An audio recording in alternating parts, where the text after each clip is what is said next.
ফারুকি ফারাজ নামের যে সিনেমা তিনি করেছিলেন সরাসরি ভারতের টাকায়, এবং সেই সিনেমাটা মুক্তি পেয়েছে আগে ভারতে, বাংলাদেশে মুক্তি পেতে দেওয়া হয়নি। তারপরে ভারতে অনেক সমালোচনার পরে দাড়ি টুপিকে বিকৃতভাবে উপস্থাপন করা হয়েছে, এবং তার বিভিন্ন নাটক সিনেমাগুলোতে এই পর্যন্ত এই দাড়ি টুপির পেছনে দাঁড়িয়ে একদম 24/7 গাঁজা খাওয়া একটা ছেলে হচ্ছে এই এই এই লোকটা, এই যে ফারুকি।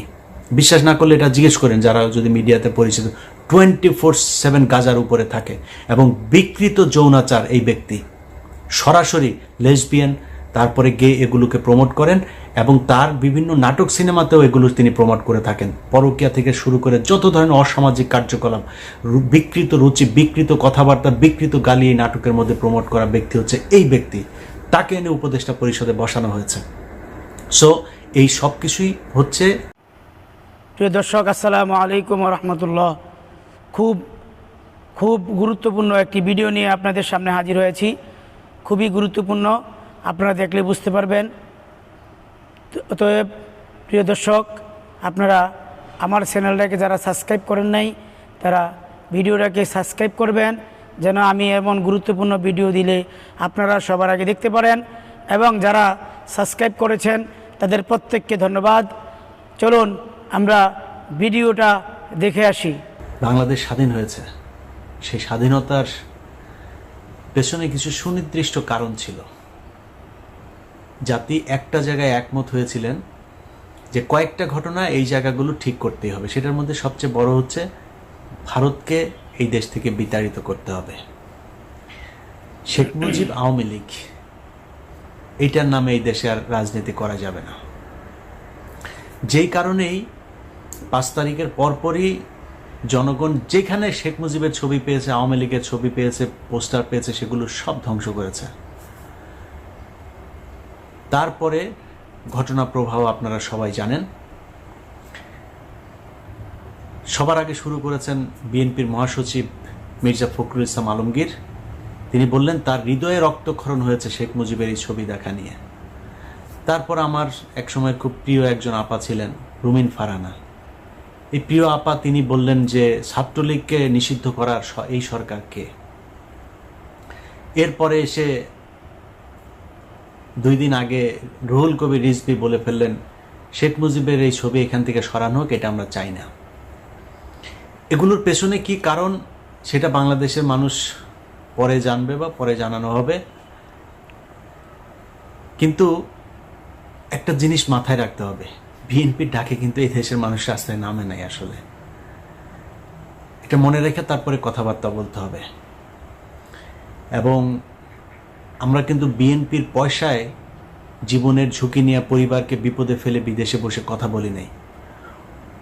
দুঃসময়ে যেহেতু বিএনপির সাপোর্ট নাই, সুসময়ে বিএনপির সাহায্য নিয়ে, বিএনপির কাছ থেকে টাকা পয়সা নিয়ে বিএনপির পক্ষেই কথা বলতে হবে। এটা আমাকে দিয়ে অন্তত সম্ভব না ইনশাআল্লাহ। আল্লাহ যদি মস্তিষ্কটা যদি ঠিক রাখেন, ওইটা আল্লাহর রহমতে কোনোদিন করব না। এই মগজ বিক্রি করে খাবো না। যেটা মনে করি, যেটা চিন্তা করি, ওইটা মৃত্যুর আগ পর্যন্ত ওই জায়গাতেই থাকবো। বাংলাদেশের মানুষ শেষ দিন পর্যন্ত দেখবে ইলিয়াস হুসাইন যেখানে ছিল সেইখানেই থাকবেন। অতএব আপনারা যদি মনে করেন ভারতের পক্ষে থাকবেন, আওয়ামী লীগের পক্ষে থেকে তারপরে আপনারা রাজনীতি করবেন, 2001 থেকে 5 পর্যন্ত আসলে এত বিশাল ভালো কিছু করেন নাই। সরি, আমার একদম এইভাবে বলতে ইচ্ছা করে নাই, কিন্তু বলে ফেললাম। এত ভালো কিছু করেন নাই যে আপনাদের জন্য বাংলাদেশের মানুষ রাস্তায় নামবে। এই যে আপনার দলে এত কোটি কোটি বিএনপি করা মানুষ জীবনের ঝুঁকি নিয়েও এই আন্দোলন করেছে, এই আন্দোলনের ভেতরে জীবন দিয়েছে, অর্ধেকই তো হবে বিএনপির লোকজন, তাই না? জীবন দিয়েছে তারা, না আপনাদের এই ভারত প্রীতি আর আওয়ামী প্রীতির জন্য জীবন দেয় নাই। আপনারা যদি নাকি জনগণের সামনে স্পষ্ট করতে না পারেন, তাহলে আমরা কনফিউজড হব। আপনাকে স্পষ্ট একটা পক্ষ অবলম্বন করতে হবে। আপনি ভারতের পক্ষে, আওয়ামী লীগের পক্ষে নাকি না, এটা আমাদের জানা খুব জরুরি। এই মুহূর্তে কনফিউজড হয়ে থাকলাম, বাট আমার মনে হয় খুব সহসায় আমরা এটা জেনে যাব, তখন আমরা আমাদের মতামত জানাই দেব। এই দেশের মানুষ, যারা সাধারণ মানুষ আপনাদেরকে ভোট দেয়, রাজনীতি করে না, তারাও না আওয়ামী বিরোধিতা করে, তাই বিএনপির দলে ভোট দেয়। এমনিতে বিএনপি করার কোনো কারণ নেই, অন্য কোনো কারণ নাই আসলে ওইরকম। তো সেই জায়গাটা যদি নষ্ট করেন না, তাহলে সামনে বিপদ হবে। কয়েকটা জায়গা যদি বলি যে এই যুদ্ধটা কেন হয়েছিল, বিডিআর হত্যাকাণ্ড, সেটার বিচার হইতে হবে। কমিটি গঠন করার কথা বলা হলো, এখন পর্যন্ত কিছুই করা হয়নি। কয়দিন আগে স্বরাষ্ট্র উপদেষ্টা বললেন ওইটা নিয়ে এখনও তারা চিন্তা ভাবনা করছেন, ফাইনাল কিছু হয় নাই। এই জন্য আপনাদেরকে ক্ষমতায় বসায়নি। পরের দিন উচিত ছিল বাংলাদেশে কোথায় কোথায় রয়্যাল এজেন্ট আছে সব কটার এই দেশ থেকে বাইর করা হয় নাই। বিডিআরের নিরীহ সৈনিকরা তারা জেলখানায় আছে, এখন পর্যন্ত বের করে নাই। উচিত ছিল পরের দিন তাদেরকে যেইভাবেই হোক, জেনারেল অ্যামনেস্টি হোক আর যেইভাবে হোক তাদেরকে করে দেয়া, করা হয় নাই। আলেমদেরকে বের করে দেওয়া দরকার ছিল, করা হয় নাই। এই ছাত্ররা এখন পর্যন্ত হাসপাতালে আহত অবস্থায় আছে, চিকিৎসার টাকা নাই, আপনারা সরকার থেকে কোনো সহযোগিতা করেন নাই এখন পর্যন্ত। গতকালকেও এক পত্রিকাতে নিউজ দেখলাম, যারা নিহত হয়েছে তাদের পরিবারকে এই স্যাবলামো করে 2 লাখ 5 লাখ না, অন্তত 5 কোটি করে টাকা দেওয়া উচিত। তারা এই দেশ স্বাধীন করেছে, দেওয়া হয়নি। বাংলাদেশে গেল 15 বছরে ব্যাপক লুটপাট হয়েছে এই বিদ্যুৎ খাত নিয়ে। সেই জ্বালানি খাতের এখন পর্যন্ত একটা মামলা হয় নাই। আপনি এই নাম কি আপনার, দরবেশ বাবা সালমান এফ রহমানের বিরুদ্ধে মামলা হচ্ছে নীলক্ষেতে, সে এক ব্যবসায়ীকে পিটিয়ে মেরেছে। আরে ভাই, এই মামলায় তো সে তার কিছু হবে না, কারণ ওই কাজ তো সে করে নাই। সে যেটা করেছে সেটা দিয়ে 500 বছর তাকে জেলখানায় আটকে রাখা সম্ভব, 500 বার তার ফাঁসি হইতে পারে। তার সে হত্যা করেছে এই দেশে মানুষ। কাকে করেছে জানেন? এই যে শেয়ার বাজার আছে না, এই শেয়ার বাজারে ক্ষতিগ্রস্ত হয়ে সুইসাইড করেছিল কয়েকজন মানুষ, মনে আছে? তাদের হত্যা মামলা হইতে হবে এর বিরুদ্ধে। যেই পরিবারগুলো শেয়ার মার্কেটে ক্ষতিগ্রস্ত হয়েছে তাদের টাকা ফেরত দিতে হবে। তার সব প্রপার্টি বিক্রি করে নিলামে তুলে তারপরে সেই পরিবারগুলোর কাছে টাকা ফেরত দিতে, যেই ব্যাংকের টাকা আত্মসাৎ করেছে সেই ব্যাংকের টাকা ফেরত দিতে হবে। হচ্ছে কিছুই হচ্ছে না। শুনেছেন এখন পর্যন্ত? এই যে বিদ্যুৎ খাতের মিটার আপনার ডিজিটালাইজেশনের মাধ্যমে, প্রিপেড মিটারের মাধ্যমে যে কয় ইউনিট খরচ হচ্ছে কোনো কিছু জানা নাই, যা মন চাচ্ছে কাটে নিচ্ছে। সে মিটারের ব্যাপারে কোনো ব্যাপার হয়েছে এখন পর্যন্ত? কিছু করা হয়েছে? করা হয়নি। প্রবাসী লাউঞ্জ তৈরি করছে। আরে ভাই, পাছার চামড়া লাল হয়ে যায় বাইরে কাজ করতে করতে। 10 বছর 15 বছর বউ পোলাপান থুয়া মধ্যপ্রাচ্যে মানুষ বিদেশ খাটে, তার 5 মিনিট এয়ারপোর্টে যায় না, তার বসতে ইচ্ছা করে না। কখন সে পরিবারের কাছে যাবে তার ওই চিন্তা। আপনি এই বালের ভিআইপি লাউঞ্জ টাউন্স, প্রবাসী লাউঞ্জ টাউন্স করে তো লাভ নাই। তাদের জন্য দরকার ছিল 5 লাখ টাকা লাগে সৌদিতে যাইতে, ইন্ডিয়া থেকে যেতে লাগে 70,000। আমার দেশ থেকে কেন 70,000 টাকা একজন মানুষ সৌদিতে যেতে পারবে না? এইটা তার দরকার। একজন মানুষ বিদেশ যেতে চায়, তার পাসপোর্ট করতে কি কি সমস্যা হয় সেই সমস্যার সমাধান করেন। তার বিদেশ যেতে লোন দরকার, যেটা শ্রীলঙ্কা, নেপাল এইসব দেশগুলো করে, তার লোনের ব্যবস্থা করেন, বিদেশ পাঠানোর ব্যবস্থা করেন, মানুষ কাজ করে আপনাকে টাকা দিবে। এই প্রবাসীদের ব্যাপক অবদান আছে, সেই মানুষগুলির পাশে আপনারা এখন পর্যন্ত দাঁড়াইতে পারেন নাই। অতএব বটম লাইন হচ্ছে, এই সরকার একটা ব্যর্থ সরকার, কিচ্ছু করতে পারেন নাই।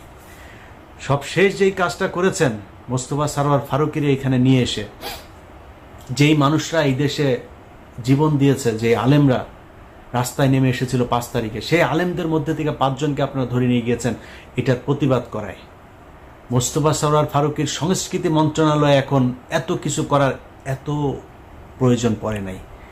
এখন পর্যন্ত মানুষ খাবারের টাকা নাই, মানুষের জিনিসপত্রের দাম হু হু করে বাড়ছে, সিন্ডিকেট ভাঙতে পারেন নাই। সব জায়গায় আওয়ামী লীগের লোককে আইনে এখন আপনি বাণিজ্য উপদেষ্টা বানাচ্ছেন। এই জন্য তারা জীবন দিয়েছিল, এই জন্য তাদের কোনো জায়গার মধ্যে আপনি ব্যবস্থা নিচ্ছেন না। আওয়ামী লীগের লোকজনকে এনে তারপরে বসাচ্ছেন, মুজিব প্রেমীকে এনে তারপরে আপনি উপদেষ্টা বানাচ্ছেন। এই জন্য বাংলাদেশের মানুষ আপনাদেরকে করেছিল। 2 জন মানুষ আছে, একজন নাহিদ, একজন আসিফ, এই 2 জনকে উপদেষ্টা বানানো হয়েছে। আরেকজন মাহফুজ আলম ছিল প্রধান উপদেষ্টার বিশেষ সহকারী, তাকে এনে উপদেষ্টা বানানো হয়েছে। আপনার মনে হয় এটা তার জন্য প্রমোশন? তাকে ওইখান থেকে সরিয়ে দেওয়া হয়েছে যাতে এই আসিফ নজরুল গং, যারা প্রথম আলোর গং, তারা এই ডক্টর মোহাম্মদ ইউনূসের কান ভারী করতে পারে। কারণ ইউনূস তো যেটা সত্য কথা, সে তো বাংলাদেশের কোনো কিছু চিনে না, বাংলাদেশের মানুষকে সে ঠিকমতো চিনেও না, সারা জীবন ছিল বাইরে।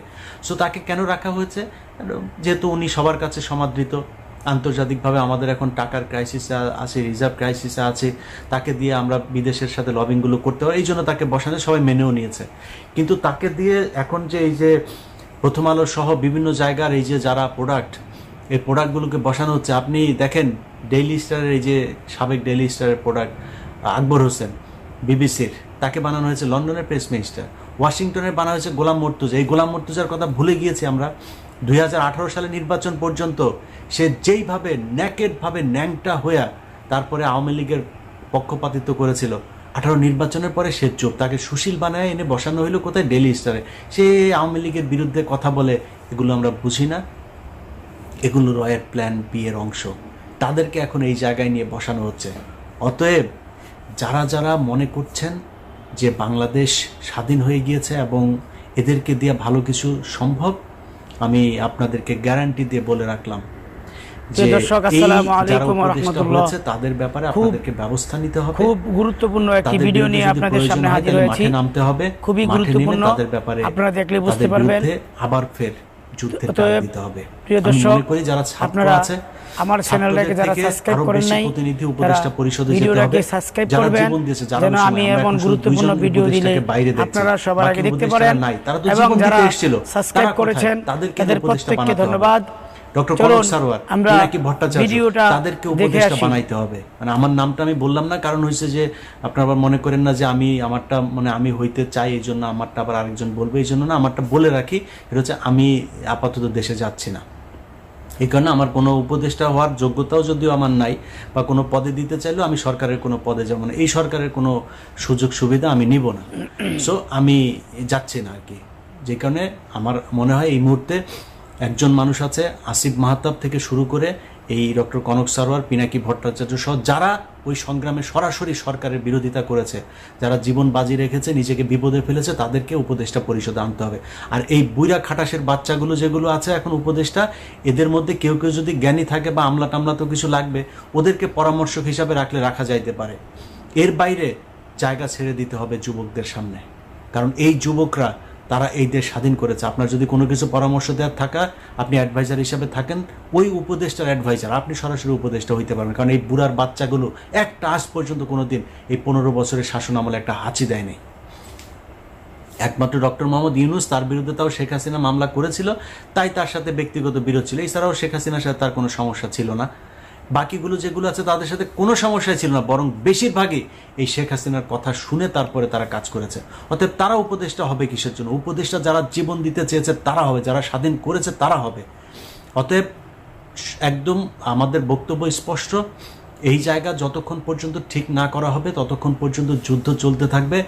এবং গত এই 2-3 দিনের যে অবস্থা, তাতে প্রকাশ্যে বলে রাখলাম, আমরা এখন থেকে আবারও বিপ্লবী। এই সরকারের কোনো কাজে কোনো ধরনের সহযোগিতা আমরা আর করতে চাই না, আমরা সব কিছুতে তাদের বিরোধিতা করতে চাই, যতক্ষণ পর্যন্ত না এই উপদেষ্টা ফারুকি, বশির সহ যারা আওয়ামী লেসপেন্সার যারা আছে তাদেরকে বাদ দিতে হবে, এবং ছাত্রদেরকে ডক্টর কনক সারোয়ারের, পিনাকি সহ ছাত্রদের থেকে কয়েকজন প্রতিনিধিকে সেখানে নিতে হবে, এবং